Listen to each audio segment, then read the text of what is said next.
Timberwolves are here in Gillette, Wyoming for the 2024 Camporee, the Pathfinder Camporee, and we want to go ahead and thank our sponsor, the homepage.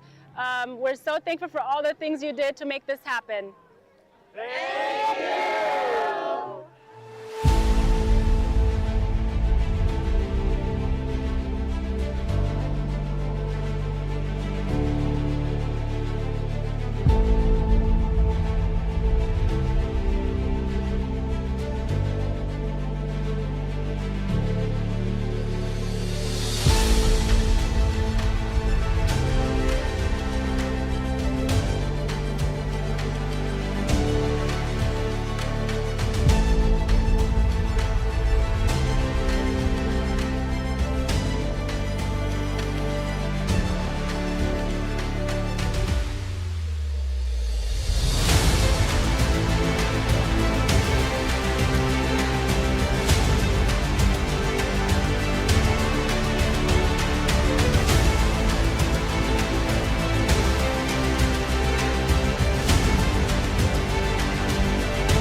Here to show off all of the cool pin trading. That is one of the biggest draws to people wanting to come to International.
trying to do something that, 10 or 15 years ago would have been deemed almost impossible.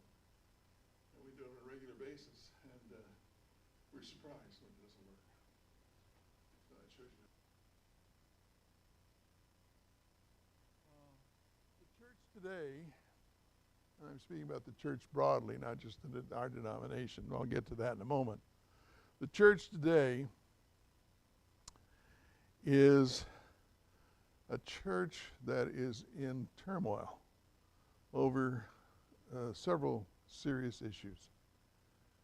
I couldn't possibly name them all, don't want to name them all, but it's not one or two things. It's 4 or 5. One of the big ones in our denomination is still women's ordination and the status of women in the church. And if anybody really wants to know what I think, you can read my book, For Such a Time. I've come out pretty clearly in what I think. But ordination in general, ordination of women, racial relationships, LGBTQ, there are a whole series of these things, and these are not, they don't divide neatly into 2 camps. And that's one of the mistakes that we make, is we think that there might be a split in the church. But this is more like a windshield that's had damage, and you see these cracks that are crossing one another. The danger isn't for schism or split. The danger is for shattering, because the pieces are not holding together.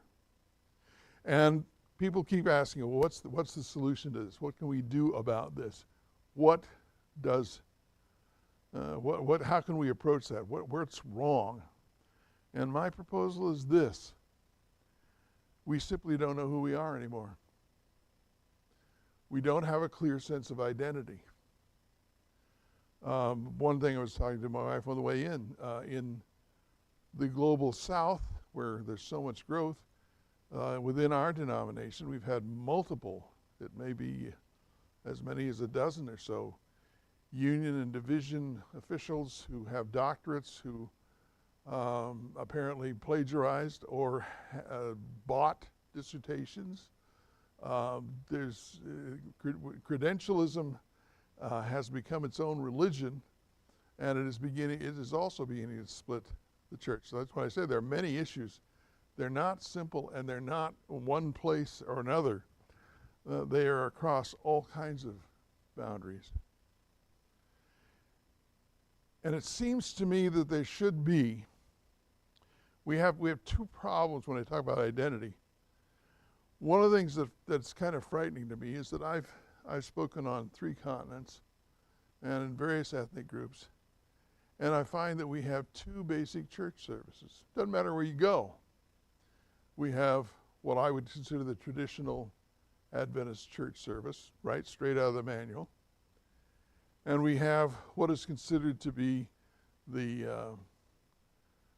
contemporary service, which features a band on stage and a dozen or so musicians and all of that, probably singing for 20 minutes. I am not opposed to either service. I'm not here to say that. What I find remarkable is that it doesn't matter whether I'm in Mexico or New Zealand or Europe somewhere or Canada, those 2 services are the only 2 there are. There's only 2 expressions. And I mention this often because I'm a musician. There ought to be, there's a song written in Mexico, Far Beyond the Sun, we call it, Más allá del Sol. It's a very Mexican sounding song. It's very beautiful, and it's also very Adventist. But I find that there are not enough of those, that too many places are essentially singing all the old European, North American, and British hymns. And nothing wrong with those, but there's not enough local expression. And that, I think, is a problem. There ought to be something that someone who comes from Singapore or Nairobi or Sao Paulo or Cape Town, anywhere, could say, this is what it means to be an Adventist. I have this in common with you. I have cultural expressions which are different, and which are unique, and which are appropriate to my culture. But I have this common identity. These are the things that we share. And I find increasingly, it isn't that we don't have them, it's that we don't know what they are.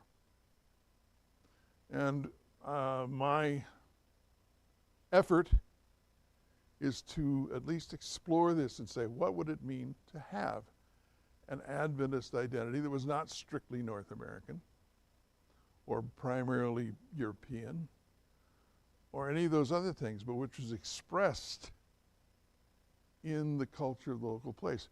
When you read the New Testament, now it was the Greco-Roman culture throughout the Mediterranean world, but the expression that is used there in the epistles is to the church in so-and-so, and what it means is, first of all, it's the first century, nobody's talking about a building.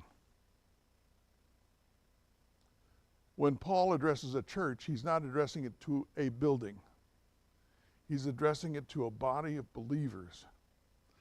And the sense is to the church as it is manifested in Corinth, to the church as it is manifested in Colossae, and so forth.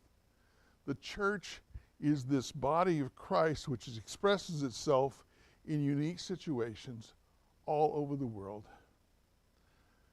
I can remember years ago when I first started blogging for the Mid-American Union, one of the questions that came in was, how can you tell? And I asked this question myself years before that.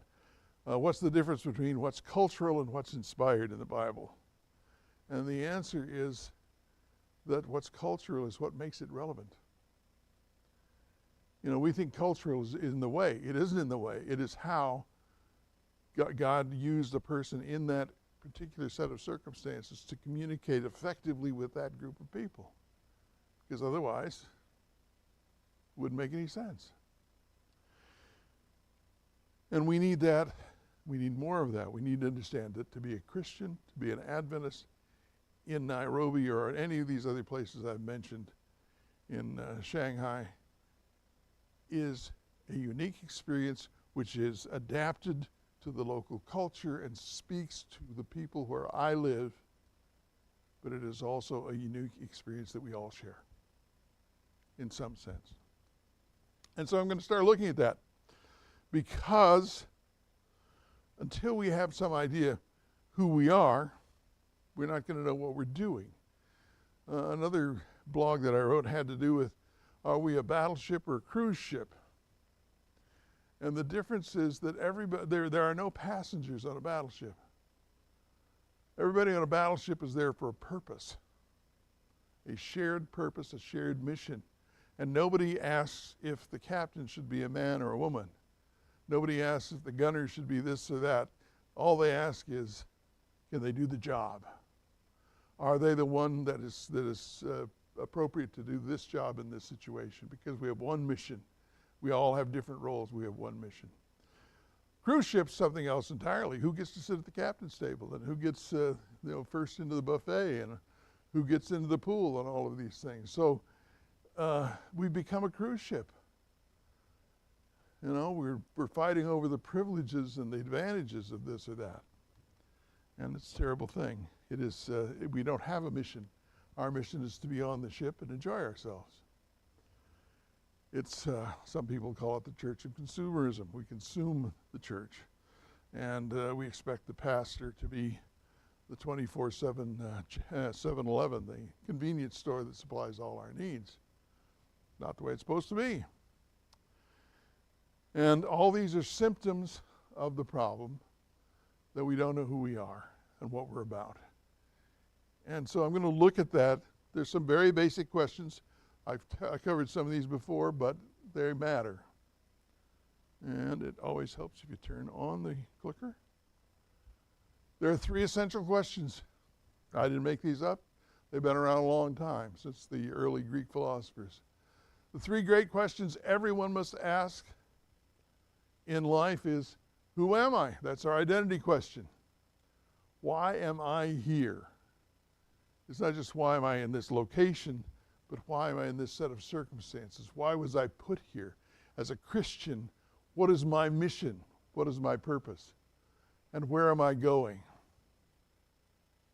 Now I have to tell you that who I am is grounded on why am I here? I am here because of history, because of things that have gone on in the past. I don't stand here because I thought up all these doctrines myself. I'm not here as an American because I wrote the Declaration of Independence or fought for it.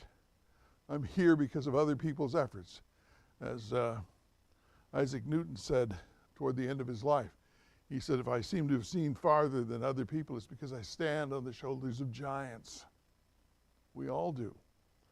And that's part of who we are. It's part of what's brought us to where we are and who we are.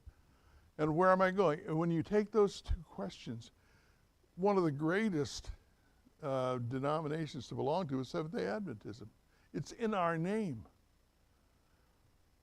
Why am I here? Because of the seventh day, because of the creation. Because God created me. The seventh day goes all the way back to creation. I'm here because of God's actions in history. That's a pretty cool thing to know. And if he's been there active in thousands of years before I was here, maybe he's active in my life too. I have a purpose too. And where am I going? Well, I certainly hope I'm going to the earth made new. How about you? And I feel it in my bones. One of the first articles I wrote for Science was about death. And I talked about how death is not just a stage of life, it is unnatural. We sense it immediately. It doesn't belong here. And I put it in a very simple phrase, which I understand has inspired some people to get involved with grief counseling. As counselors, I said simply, we were not meant to say goodbye. We weren't created to ever experience the loss of a loved one.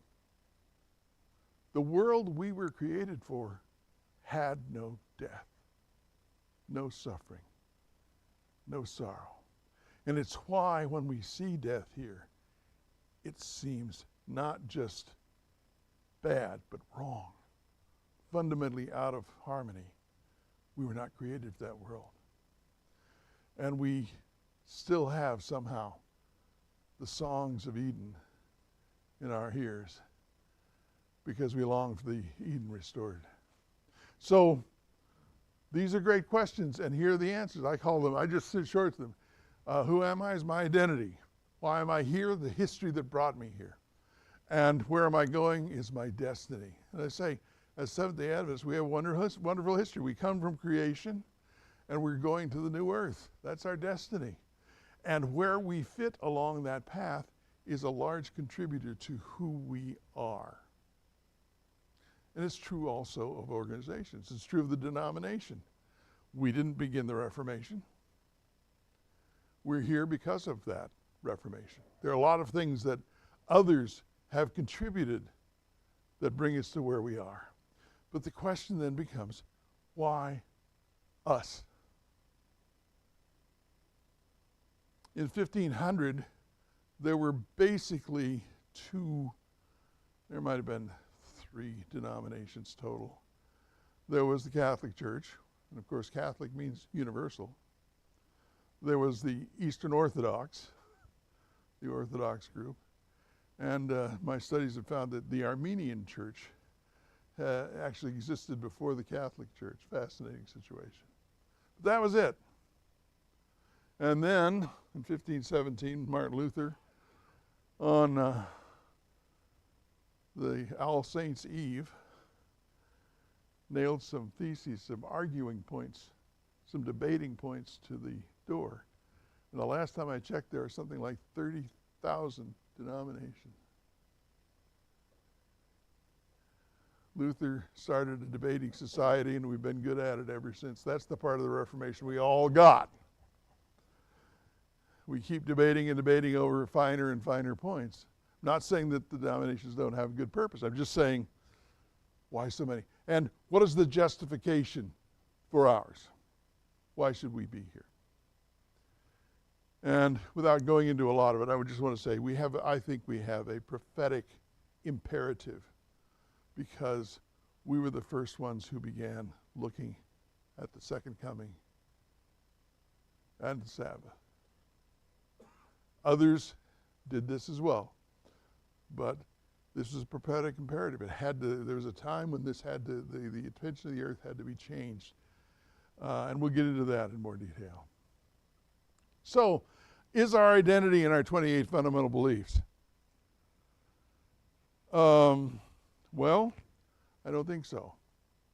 First of all, I don't know what all of them are, do you? 28 fundamental beliefs. That's what our church believes. That's our statement of doctrine. I was amused, you know Bronwyn now, and she was interviewed for a mission. She went to Papua New Guinea back in the 1980s, I think it was. And she was interviewed for a mission. And they said, do you believe in all the, whatever it was, 27 fundamental beliefs or whatever it was? And she said, no, I don't think so. And they said, well, what? He says, number 11. Now, what is your problem? She says, well, I just don't believe in it. Then one of the guys met with her in between the meetings. He said, what is the 11th? He says, you don't know and you're asking me, you know. She didn't know either. You'd have to know Bronwyn to know that. But the point is, who knows all that stuff? 28 fundamental beliefs is too many. It's too many. I'm not saying I don't have a purpose, but I'm saying if our identity is derived from them, we can't begin to even ride herd on them. Oh, it's my father always had this. He taught me this silly riddle when I was a kid. He said a farmer had 26 sheep and one of them died. How many were left? She says 25, but it was 19. He had 20 sick sheep. They were all sick. One of them died. 26 sheep. But the point, that's the problem is we have 28 fundamental doctrines. So if one of them went wandering, how would we know which one it was? And I'm not saying they aren't useful. They were won't go into that. But they were devised. People are looking at them today as prescriptions. I'm being told what I have to believe. No, if you read the original preamble, the committee that wrote them, they said, this is what we believe now, and we expect it will change. They were descriptive, not prescriptive. Well, you don't get your identity from there exactly.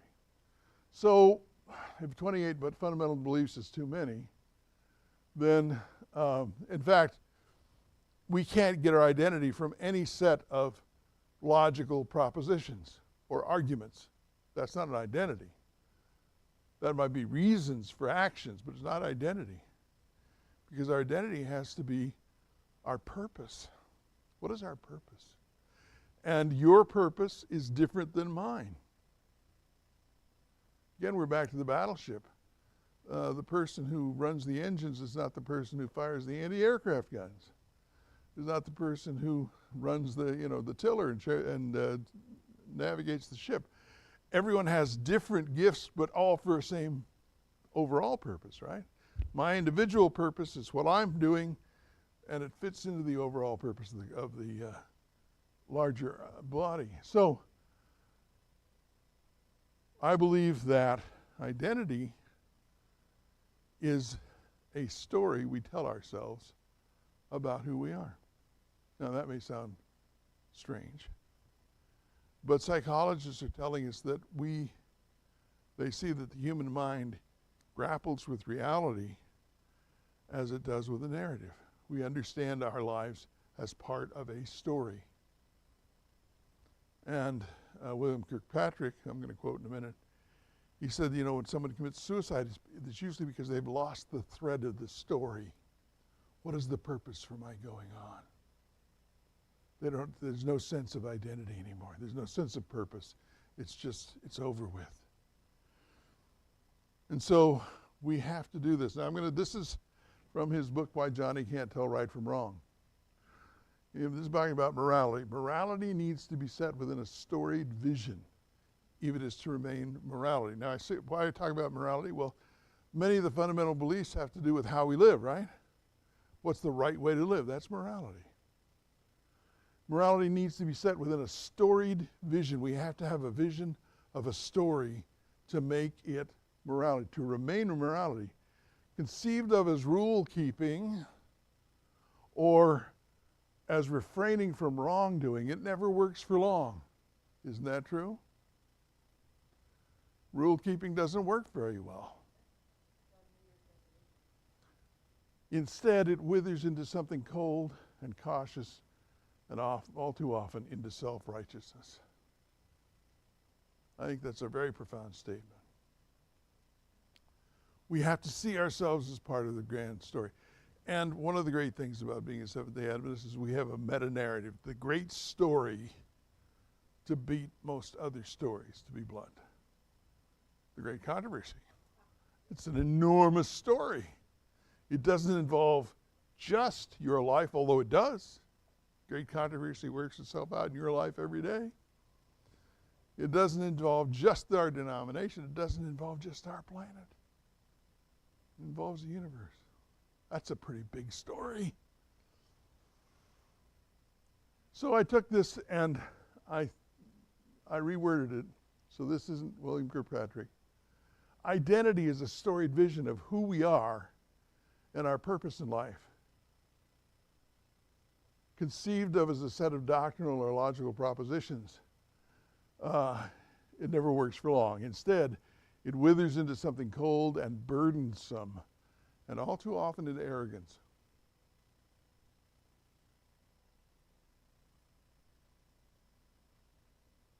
A storied vision.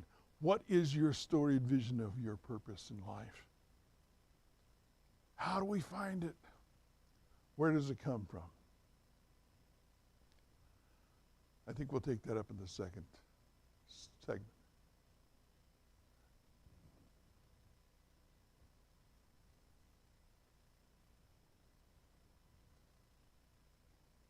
Anybody have any precious moments this week or since we've been together last?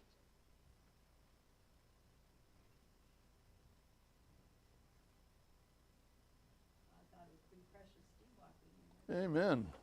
Ben said you were going to look for a flight, and I was hoping you were still in town.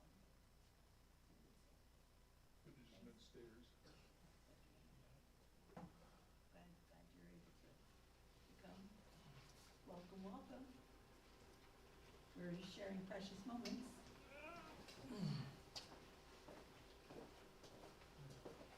My husband got me some pink and kind of edged whitish carnations this week on our table. Very pretty. I don't think the carnations there, they look like similar. They're beautiful.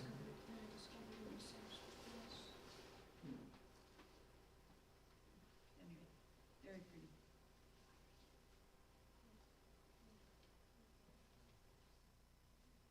And I've been studying, we talked about here earlier, I've been studying the Song of the Sanctuary. Oh, yeah. And my precious moment is that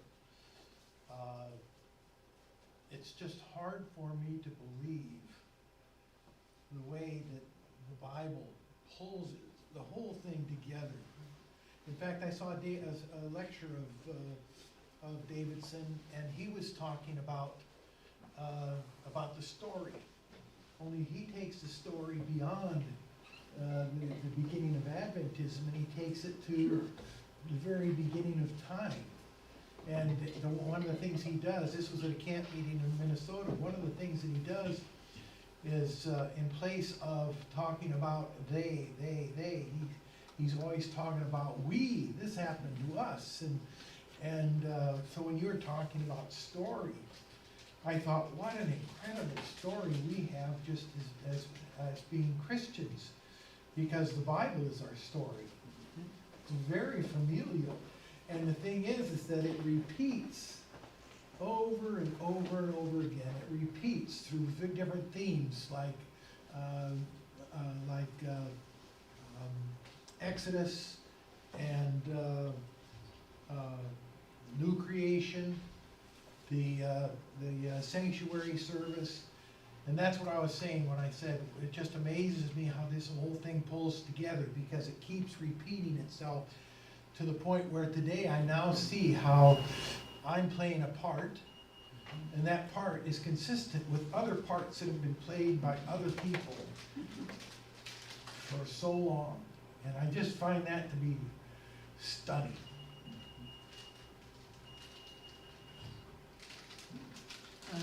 Another precious moment is you're sharing the healing of relationships that Oh, you've been involved in over the summer, and that is just such, you know, sometimes it's just so easy to just say, you know, this is just hopeless. You know. Yeah. But there's always hope as long as there's life. Yes, that's right.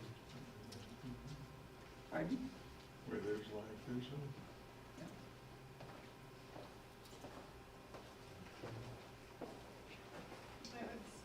Sounds like 2 Corinthians 3:3. You show that you're a letter from Christ, the result of our ministry, written not with ink, but with the Spirit of the living God, not on tablets of stone, but on tablets of human hearts. But we each get a role in this story by allowing the Spirit to work through us. Beautiful. And that's certainly in addition to what I'm talking about with identity. It's not just a bunch of propositions, it's lived. Well, it's kind of interesting, because he's the potter and we're the clay. Clay was used to write on too. We think of it, pottery, in the context of cups and jars and bowls, but if you write on pottery,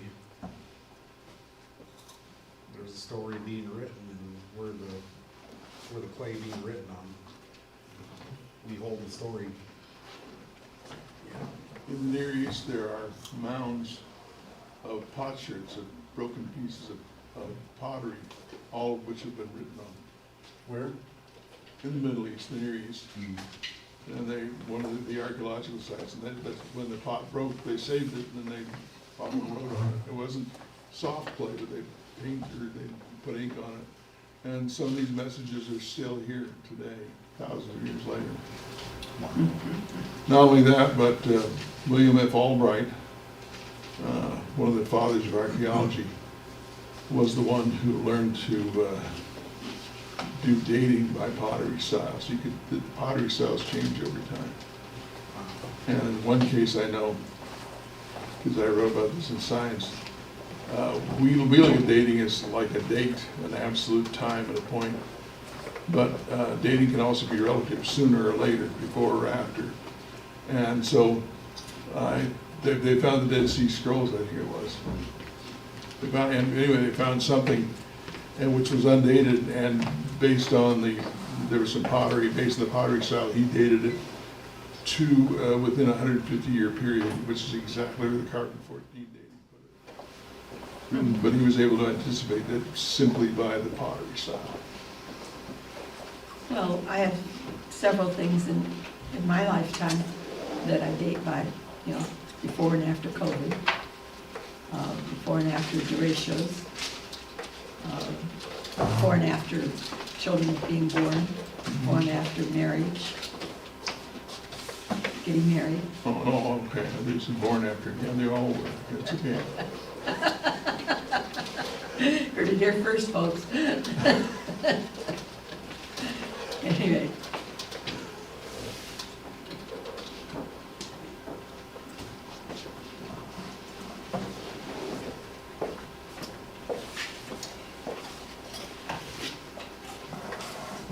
I think it's kind of precious in its own way. That passing of time is how I would see it, in that the corn is starting to dry down and the soybeans are starting to dry down. Yeah. It's kind of like a switch was turned. You know, we had that real hot week with no rain, and it's kind of like the corn said, well, I'm done. Done my thing.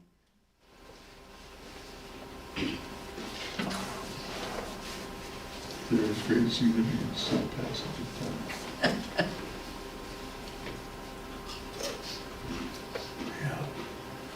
Okay, any other precious moments before we move on to prayer requests? I'd say being at Camporee and everyone singing together was, that's always, I recall Oh, that I'll bet. 96 Dare to Care, and that was really precious. Yeah, Just a lot of people sing. it's just moving, yeah.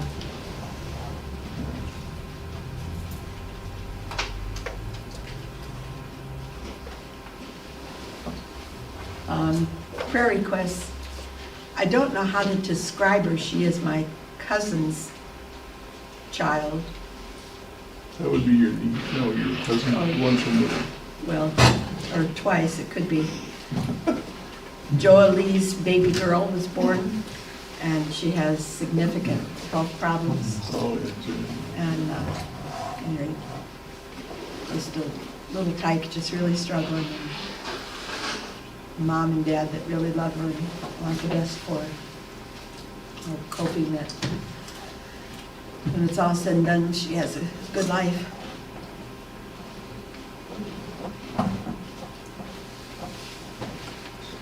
Karen's thankful for the beautiful weather. Yeah, I yes. was kind of hoping the service might be outside. well,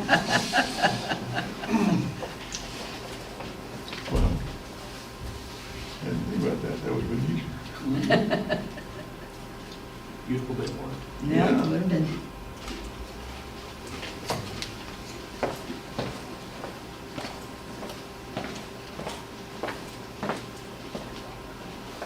Well, prayers for safe travel for all the people that are somewhere else, and a lot of them are, That leadership training? you know, That's where several of my family members are. yeah, and therefore, several members of ours.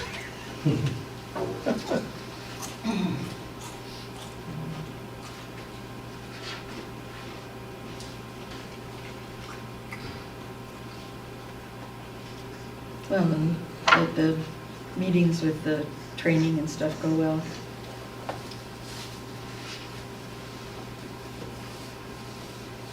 It's tough being leaders.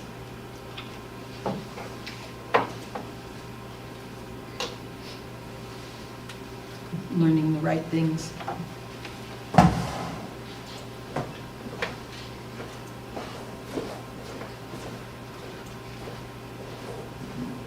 One can stand a great height without danger. Any other prayer requests? Couple of online requests. Good. Rose had one for Jeff and Laura. Sounds like Laura's been in the hospital for a couple of weeks. So prayers for them. And then prayers for Mike. He's traveling back to Missouri tomorrow, and then should be back in Iowa later this week. Just continue prayers for Cletus and. Yeah.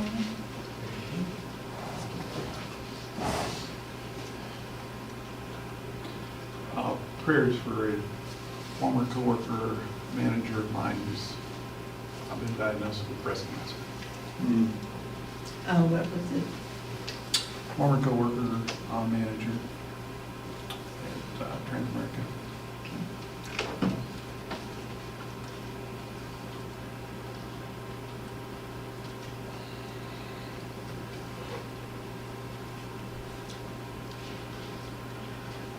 Oh, just the homepage families and extended families.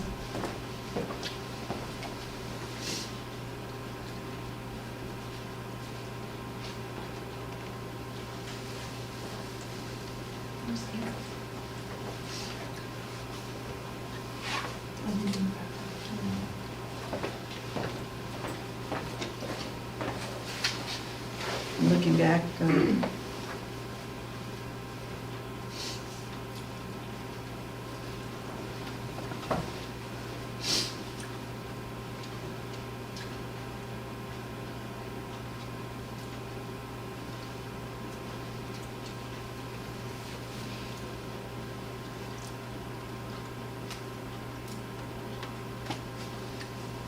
Okay, let's pray. Father in heaven, thank you for the beautiful day, just the sunshine and the pleasant temperatures and the breeze. Thank you for the way you work in our lives the same way, bringing your spirit into our hearts and lives and helping us to just be more in tune with you and what you have in store for us. We pray for each of these prayer requests and ones that, for whatever reason, didn't come to our mind or we chose not to speak out loud. You know the struggles of each of our lives. You know how you're going to work those all out. And I pray you'll give us trust and faith in you to just reveal who you are, a loving God, and one who loves and cares for us and only wants what's best for us. And that's the same for each of these requests. May your will be accomplished, and may we bring honor and glory to you in the process. I pray in Jesus' name. Amen. Now, shall I announce that we're not having any extra videos because we don't have them yet? That's fine. Yeah, that's fine. Ready for me to go again? Yep, we can maybe do a song at the end. Yeah, I maybe should ask everybody else if they're ready. No, it's just getting interesting. I hope you're not done. It's just getting interesting. Well, I'm sorry I wasted the first part. Well, the very first part was a little...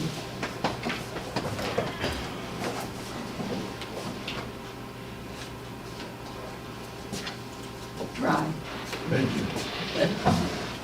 All right, you're setting the stage. That'll do her.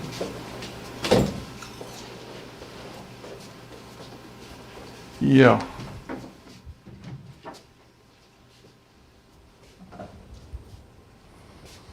Well, with that introduction, I think I'll not do a review for those who just came along.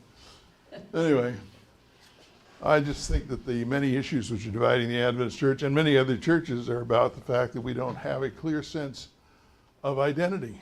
We don't know who we are. And so instead of applying ourselves to the common purpose and the common mission, we argue about details. We argue about side issues. And anyway, and I use this quote from William Kirkpatrick talking about morality. Morality needs to be set within a storied vision if it is to remain morality. Conceived of as rule-keeping or as refraining from wrongdoing, it never works for long. Instead, it withers into something cold and cautious and all too often self-righteousness. And so I adapted it. Identity is a storied vision of who we are and our purpose in life. Conceived of as a set of doctrinal logical propositions, it never lasts for long either. Instead, it withers into something cold and burdensome, and all too often into arrogance. We're better than you are. Psychologists tell us that we actually deal with reality as a story, as a narrative. And so our place in that is important.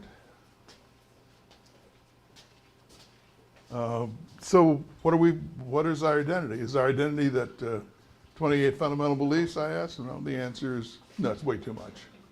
Most people don't even, I don't know what all 28 fundamental beliefs are on the, off the top of my head, not even close. So what is it that at its basis is the central beliefs, the central purpose, the central mission, the central understanding of being an Adventist? And we may never know. There we go. I suggest to you that for Christians, that it centers around worship. One of the most important sentences I heard, it was from another book, but I don't know whose, was at one of the Seeds conferences years ago. And it was very simple. says the central purpose of the church is worship. It is not mission. Mission exists because worship does not. Think about that. If everyone worshiped God, there would be no mission in that sense. Mission exists because worship does not. And so, whatever we do, our purpose is to glorify God in some fashion. And there we are, 1 Corinthians 10:31. Whatever you do, eating or drinking or anything else, everything should be done to bring glory to God. Okay? I think that's fundamental to this. Everything we do should glorify God in one way or another. That's the purpose. And when God's character is made manifest in us and through us, that glorifies God. When another person comes to trust God, that glorifies God. When perhaps we are martyred for our faith, it glorifies God. These are not all easy things to do, but there we are. By the way, the Greek word martyr, you know what it means literally? Witness. Doesn't mean murderer or victim, it means witness. And that's what, of course, what the martyrs were, the ultimate witness, weren't they? All right, so, but then that's still kind of nebulous. Let's get into it. And interestingly enough, what the founders and the pioneers of our faith discussed was the pillars of the faith. That was the metaphor they used, the pillars of the faith. And as I was contemplating this, that makes a lot of sense. Because, well, let's take a temple. Okay, this is what the first century would have known. That's what they thought of when they thought of a temple, a building that was structured like this. And you'll notice that there are basically three components there. Whoops. You have destiny, and you have history, and you have identity. But of course, if there's no pillars to hold up the roof, there's no place for identity, right? So I would suggest to you that the pillars are that which define and focus and unify worship and identity within the church. Now I want to say something. This is very much a work in progress, so if you see problems with it, speak up. But I'm just working on it as I go along here. But it seems to me that's what pillars do. They don't prevent it, they don't empower it exactly, they provide a place, as I say, they define it by it takes place here. They focus it, and they unify, because there's the place where we all meet for it. And so the pillars of the faith, I think, should do that. They should define the basic identity that we all share, whether we come from North America or from South America or Asia or Africa. So that's the first thing.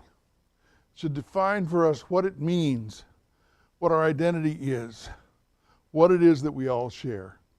It should focus our activities and focus our understanding on those things which make our identity possible, the pillars of that which makes it possible. It isn't going to be everything we believe. First of all, how many of our beliefs are essentially shared by all Christians? Yeah. I'd say about 75%, maybe 80%. We may differ on degrees, but every denomination believes in baptism one way or another. See what I'm saying? I remember I came back from Hungary years ago, and they had asked me to do an evangelistic series. Talk about irony. And they wanted me to do it on Revelation. And when they invited me, I said, well, if you want a typical evangelistic series, you don't want me. I just, I didn't want them to. And they said, well, what would you do? So I sent them a series of titles. I knew how many meetings there were going to be and a series of topics with those titles. And they said, we want you. So at least they knew. And when I got back, I shared with my friend, John, I said, I think about 2/3 was just mere Christianity, just, not at all. And he said, that's about right. It's about what we share. There's 2/3 of these things that are common to all Christians. So there's a lot of that they are beliefs of ours, but they are not what makes us who we are. They don't define our mission and our purpose. Does that mean our mission and our purpose is better than someone else's? No, not necessarily. We all have roles to play. I've said this, I have a whole presentation I've given on this to a number of places. In the Iraq War, the first troops in were the special forces. The special forces have special intelligence, special weapons, and special training, right? And they went in and they helped get things started. But then came the 3rd Army Division, infantry. Well, they were needed too. And my point is, I think in some ways we're special forces. We have a special mission. Does it mean that the vast majority of Baptists or others, Methodists, the 3rd Army Division isn't necessary? No, it'd be ridiculous.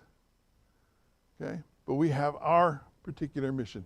Why this denomination exists and why we're in it, our identity. And again, they unify us because if we know what we're all about, we share this identity, then the other things fall away. They don't matter so much. Doesn't necessarily mean they're unimportant, but they're unimportant to this mission. Does that make sense to people? Very defined purpose and mission. And so the pillars of the church, they talked about these. And of course, well, what happens with stories over time? Any kind of story. They tend to get longer. It's not just fish stories that expand, but all stories tend to expand. Yes, it was. So, I believe that the pillars, as they're so described, are the place where we are able to act out our identity. They give us this focus, this unifying purpose, as definition of who and what we are. So let's look at the people who began this movement, and it was a very powerful movement when it began. Don't forget that in 1843, 1844, the Millerite movement was probably, I think the latest statistics are 200,000 to 300,000 people in a nation that wasn't very large. And it was quite a movement. And after October 22nd, 1844, which we call the Great Disappointment, which they called the passing of the time. It's always interesting. There were 4 or 5 bodies of believers. They weren't denominations yet, but they were bodies of believers. The smallest one was the little flock. That's what became our church. Today, and the largest one I think had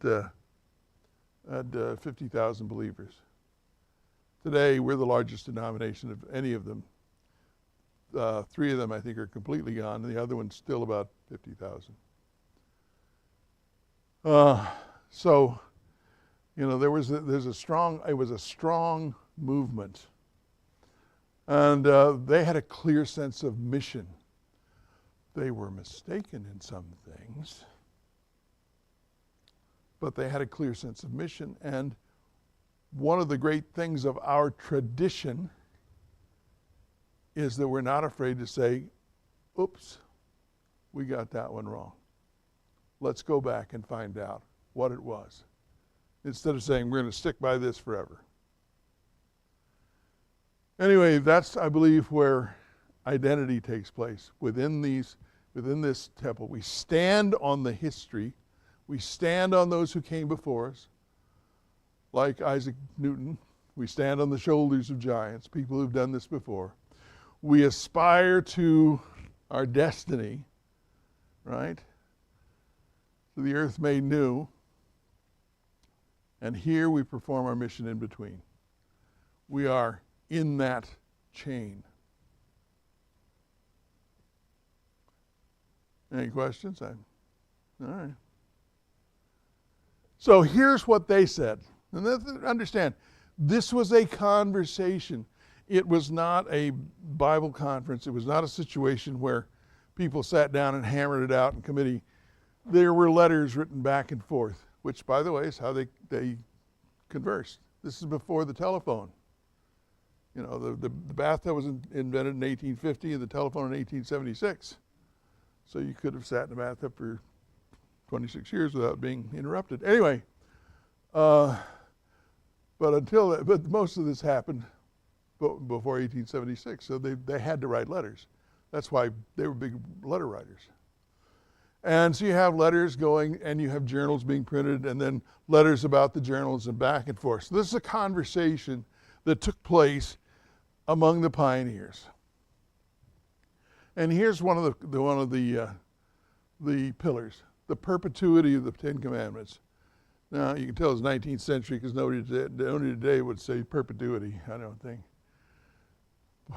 And so, what does that mean? Perpetuity. Why is that? What does that mean as a pillar? Okay. I think the law doesn't change. Okay. Ten Commandments, they're there. Okay. We'll get into that. Well, that'll be your assignment for the next one. Anyway, the unconsciousness of man in death. You know, your dead relatives are not watching over you. They can't manifest themselves. They can't talk to you. Okay?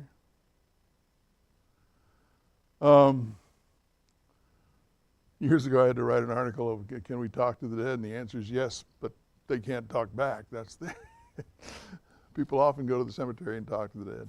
Anyway, but man, that's a pretty fundamental thing. That's something that is not unique to Adventists, but it is very characteristic, right?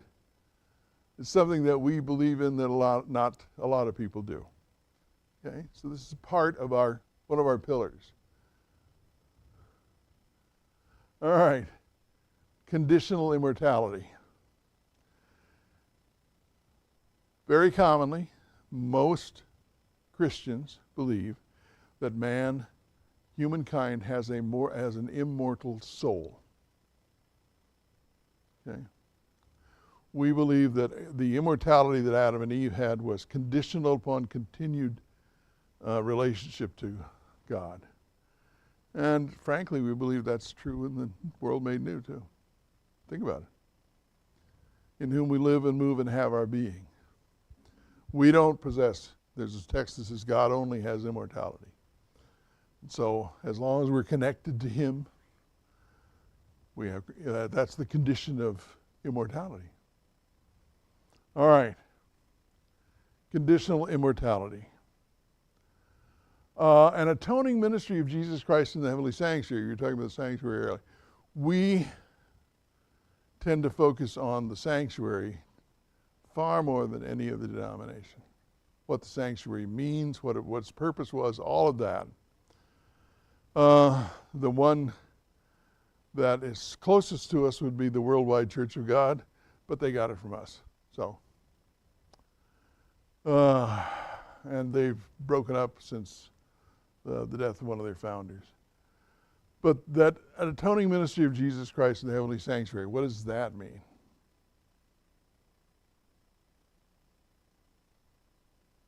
That Christ is in the heavenly sanctuary today, Mm-hmm. and that He is doing the daily. Mm-hmm. When I say doing, I mean He is performing the command upon our behalf. Okay. Yeah, I'm going to say you've made it somewhat brighter and somewhat darker. I would just use the quote from the Apostle Paul. Jesus ever lives to make intercession for us. Yeah, commit is the daily or constantly occurring daily priestly ministry. Yeah, the daily sacrifice. Yeah. But Jesus intercedes for us all the time. We have an advocate that is always before the Father. That's a pretty important thing. It's a pretty cool thing. Yeah. Jonathan and I were having a conversation either this week or last week, and that even the people who haven't made up their decision are protected, because when it comes to the destruction of Sodom and Gomorrah, it was those who hadn't made up their mind for God, or had made up their mind for God, who were removed. And in the process, Lot's wife made the decision. Well. And so he protects those who haven't made their decision yet, and those who have made their Yeah, Lot's wife, it's fascinating, that whole thing. Well, we have better stick to this topic. But yes. Actually, the whole town was protected if there were 10 righteous. The whole town would have survived. Okay, that's interesting, isn't it? So there were 2, 3, 4, 3. Yeah, 3 escaped. Yeah. Okay, so Jesus is always atoning. He's always pleading with the Father on our behalf. All right. There's an investigative judgment commenced in 1844. Now, this is a hot topic right now about the investigative judgment, what it is and what it isn't, and whether it happened in exactly October 22, 1844. Is something going on, you think? Something new going on that wasn't going on before this time period? So that's part of our identity. Because I say that because there's a lot of people chipping away at that particular doctrine right now. I think mostly because they don't understand what judgment is. Yeah. Judgment is making right, and they think about judgment as getting, what are they? Condemnation? Well, yeah, condemnation. The thing that Sentencing. the thing that's not understood about this is that the investigative judgment isn't over God's people, Yeah. because their names are already written in the book. The investigative judgment involves the judgment of God Himself, and whether or not He has been just in His death for those of us, that were sinners. As Paul says, can God be just and justifier of them that believe Exactly. in Jesus The Christ? question would be then, why did David celebrate judgment? Why was it an occasion for him to? Oh, you really don't want to go there today, do you? I mean, we have plenty of material here. It's an exceptionally good question. It's a very good question. The problem is the question is do we have to, basically, because the Hebrew system of justice, the judge was an advocate for the defendant. There was the Shaitan, the Satan, the accuser, and then there was the advocate for the judge was the advocate for the accused.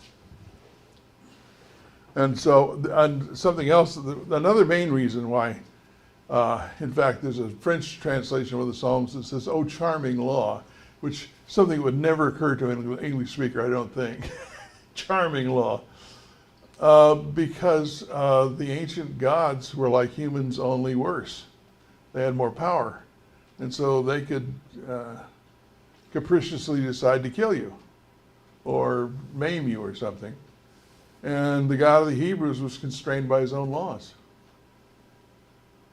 That's pretty exciting. God who obeys his own laws. So they look forward to judgment as a vindication of by God of them, and that's what I would say. But this is a whole this is a whole issue though that I'm very different than most people. But I think that the investigative judgment is about judging God. It's about the vindication of the plan of salvation. Yes. Exactly. So, we do have a question online Oh, good. regarding, going back here as on the state of the dead. Yes. What is the nicest way to answer someone when they say their loved one is in heaven looking over them? Well, I would, I would say that probably 90% of the time you don't need to say anything. N.T. Wright, you were mentioned earlier, who's an Anglican, and I saw him in a video, and he talked about, because he's come to this understanding that when we die, we don't go to heaven. We don't. And a young pastor who had studied under N.T. Wright came to him and said, "Pastor," he said, I preached from your book on this topic at a funeral. And when it was all over, the widow came to me and said, "You've taken away all my hope." And N.T. Wright said, that was not the time to preach that sermon.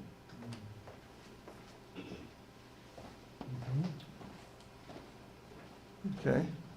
See, I had that same experience as my dad when he was in his last days. And he was telling me about my baby sister who had died when I was 4, she was 2. And I was talking to him about sleeping in the grave, and he looked at me and he was practically in tears. And he said, "Oh, I couldn't believe that, or I would die."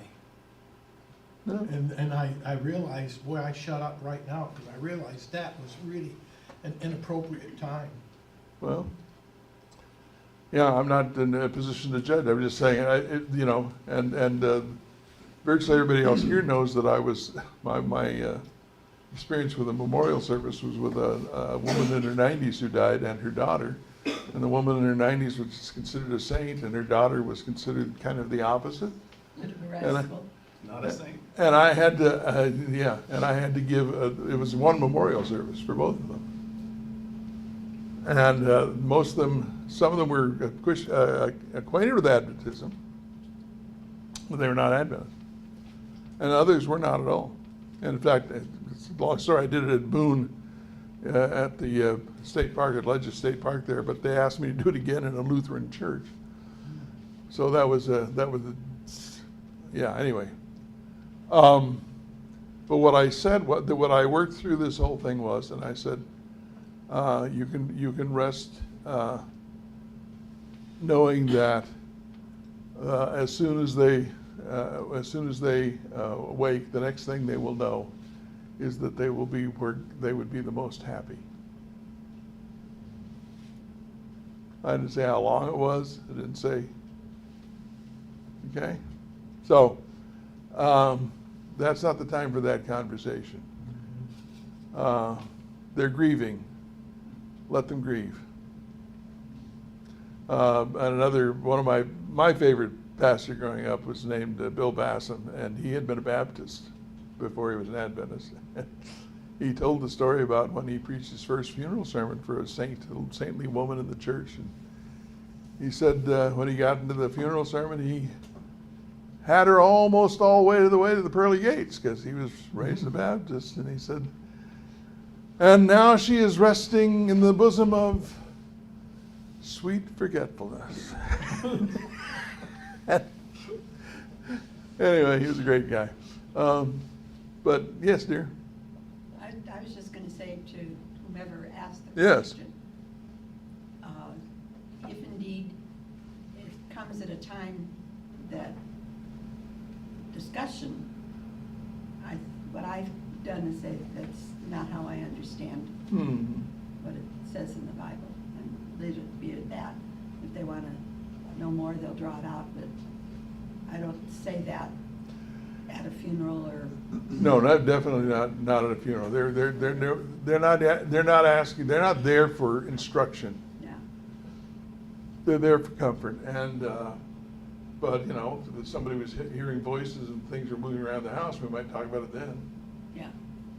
There are appropriate times for this to happen, but that's not the appropriate time. So. I would just pass it on with something like, I'm sure, the next thing he or she sees will be.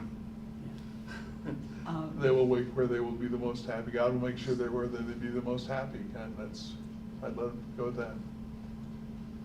Was at the time very close friends with a family, and they had a child who was dying, and I referenced sleeping in the grave, and they said, I no longer believe that. And so what that told me was it was not an open subject. It was not an open topic, yeah. Yeah, and so I let it rest and bring them before God in regards to that. Right, and they might say, well, he's resting in the arms of Jesus. That's not wrong. I mean, there's the time and a place, and then that's not the time and place for that. So people aren't, when they're hurting, they need comfort, they need help, and they need to know that God is watching over them. So that would be my advice. Getting back here and going, I hope quickly. Investigative judgment. The fact that God is going to be vindicated, I think, is an important point. I'm going to leave that. Well, and it's also the process of the believers working their way back towards that original plan for worship. So it's the undoing of the work of the little horn. And so the investigative judgment and the process of arising, like the mountain of God in Daniel, or a group of believers who are more aligned with scriptural worship, is happening as well. Wow. Okay, Daniel, the Lord, where are we? Yeah, okay. It's gonna be You're right. There's gonna be a recreation of something. You may have to do the second installment here, because I have another one, but anyway. That was good.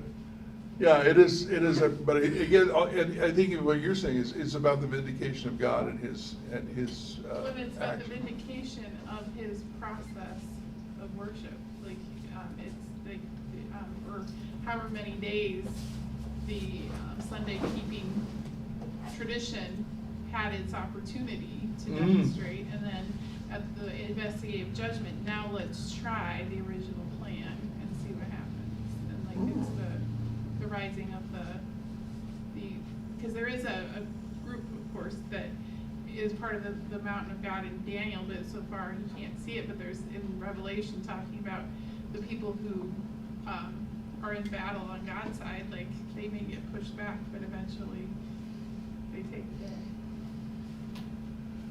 I'm going to have to do a lot of listening to you. Won't be the first time, but that's good. We have a historicist approach to prophecy, and that is also something that is less true than it used to be. But the problem with historicism, and the reason that it's falling into disrepute, especially even with our own people, is that it has been misapplied. And that is to say, let's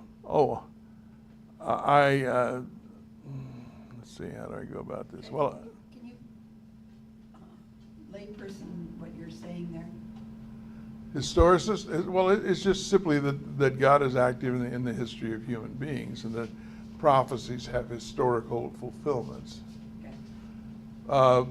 For example, when it comes to Revelation, there are a lot of people, they're preterists, and there are those who believe that Revelation's all taken place. Everything there was predicted is done. And there are futurists who think that none of it is done yet. And the historicist position is that it started in John's day and will continue to the end. Okay. But since we were in Daniel a moment ago, this is not where I had planned to go. But since we're in Daniel, I can remember that I heard of, I was not alive at the time, but in World War II, there were Adventist preachers who said the king of the north was Hitler in Daniel.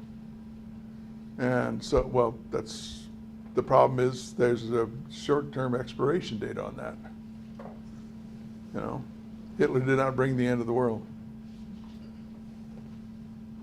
So, It had to have felt like it, though, at the time when I it had to have, but going through that.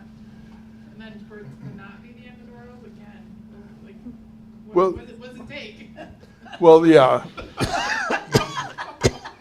But the problem is this, the fundamental problem with prophecy is that it is not given to make men knowledgeable about the future. It is given so that when it takes place, we have faith. That's in the Gospel of John. I tell you these things beforehand so that when they happen, you will believe. And we think that because we have this prediction and it looks like this set of circumstances, that's got to be what it is. Well, that's not the way it's set up. It's not the purpose. And so historicism, it doesn't really matter what tool you use. You can misuse it. Okay, and so sometimes it's misused, that's all. But we're going to go here quickly, I hope. A unique system of eschatological beliefs. There's a word for you, eschatological. And here's what I'm going to say about that, which is really something that was really hit me about 10, 12 years ago. Most churches don't have an eschatology. We're all about eschatology. That's right, because when I was a kid, the other churches would not even talk about the second coming. They didn't believe in it. They didn't. And what I'm saying is there is no Baptist eschatology. Baptists can believe all sorts of things about the end of the world. There's no, strictly speaking, Lutheran eschatology. And we don't realize that. So it's a very unusual thing. But we are founded as Adventists with an eschatological focus. Okay? We believe in a commandment-keeping remnant. Now I'm going to say this, which is for too long, and I'm probably going to get some, depends on who watches this video, I may get in some trouble because we've for too long proclaimed ourselves to be the remnant church, by which we think we mean the denomination is the remnant. Putting your name on the books of any church doesn't make you part of anything, except that church. There will be, according to our understanding of eschatology, a remnant who stays faithful. Okay, that's part of it. Now, some of these things we need to iron out, but they are still central. If we just throw them out, we're going to be making a new church. We're going to be making something that is not us at all. A universal end time crisis, which is beginning to, again, when we were kids, nobody talked about that. It was the late great planet Earth in 1970 that suddenly everybody was. It revolves around the law of God. There's a visible return of Jesus Christ, and that was, Mavis's aunt, she's the one who had the Lutheran pastor who lost his credentials for preaching on the second coming in the 1940s. All right. Prior to a millennial reign, we're premillennialists. This is we believe that Christ comes before the millennium. Not everybody does. And a reign of believers in heaven, that 1,000 years, the millennium, the believers will be in heaven. All right. So here's the list. 1, 2, 3, 4, 5, 6, 7, 8, 9, 10, 11. What do you think? Still pretty long. I think it's still too long, too. Yeah, because a lot of that, not a lot, a couple of those could be all put under the investigative judgment, or no, under historicist approach to prophecy. Yeah, I would. I haven't done this, and so this is your homework. Oh, wow. First of all, decide what these are. I mean, put them in words that are clearly understood, that have some, and then find the principles behind it, and see how many you think. I think there may be no more than 5 actual principles here. But as I said, this is a work in progress. And if you have any problems with this list, you don't have to take it down now, because you can get the video on Facebook and freeze the last frame. But there it is. It's still too many. But these are all things in one way or another which are central. They are pillars. They hold up, you know, the whole structure. The question is then, well, the perpetuity of the Ten Commandments, conditional immortality, let's see here. The sources of prophecy. I think that the fact that God is eternal takes in a lot of these things. Only God has immortality, and you can have a rubric that a heading that would have several of these as subpoints. My experience as a teacher is that most things that really matter have a maximum of 3 to 5 points. And if you got more than that, then you probably have subpoints that are masquerading as, you know, as the main points. They're not really. But, again, this was not a theological textbook they were producing. This was a conversation.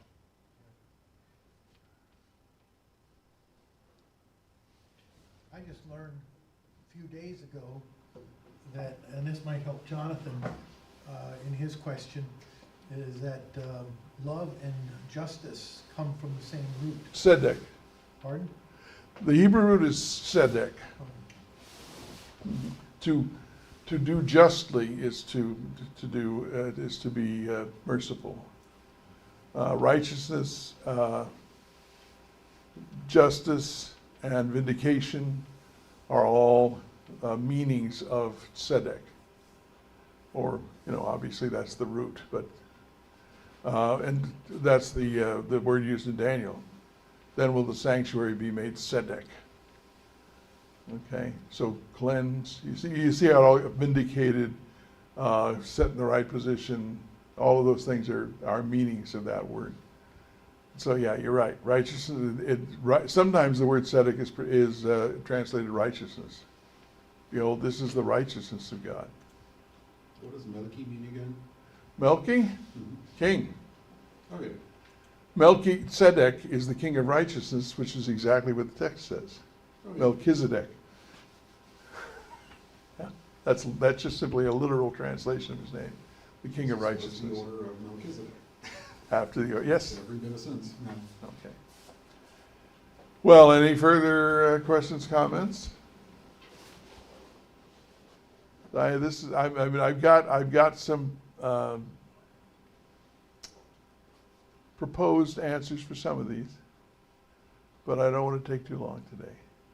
I think I've given you plenty to think about. But, you know, this is an important question for us as a people, even just here, just in this room. It's an important question. What is it that unites us? We can say Christ, we can say the Bible, but there's more to it than just that. Lots of people are Christians. Lots of people believe in the Bible. What is the special mission, the special purpose that draws us to this denomination at this time?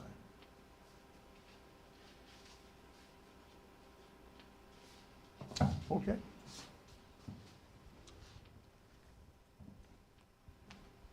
I have a question for the young people. Your new year for Pathfinders is just getting ready to start up. Am I right? What is your Pathfinder Bible experience? Yeah. Topic. What are your books of the Bible that you're working on this year? Remember? I don't either. Do you remember Abigail Out? Yeah. Shauna, do you remember what? It's Romans and 1 Corinthians.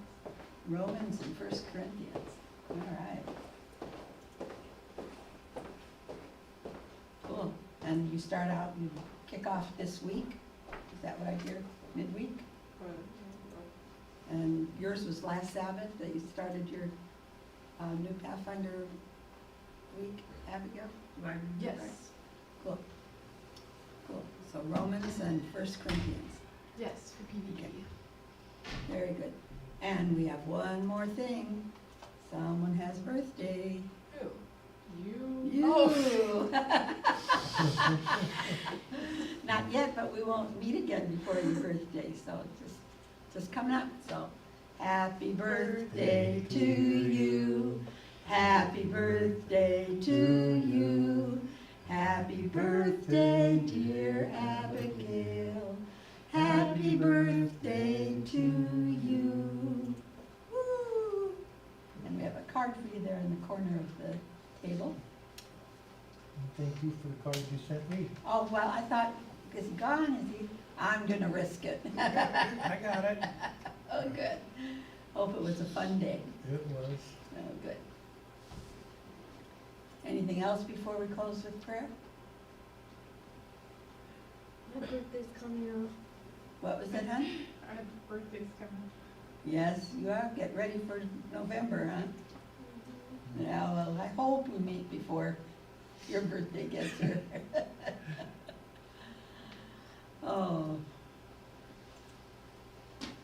Well, Father, thank you very much for this opportunity to look at what makes us uniquely yours as far as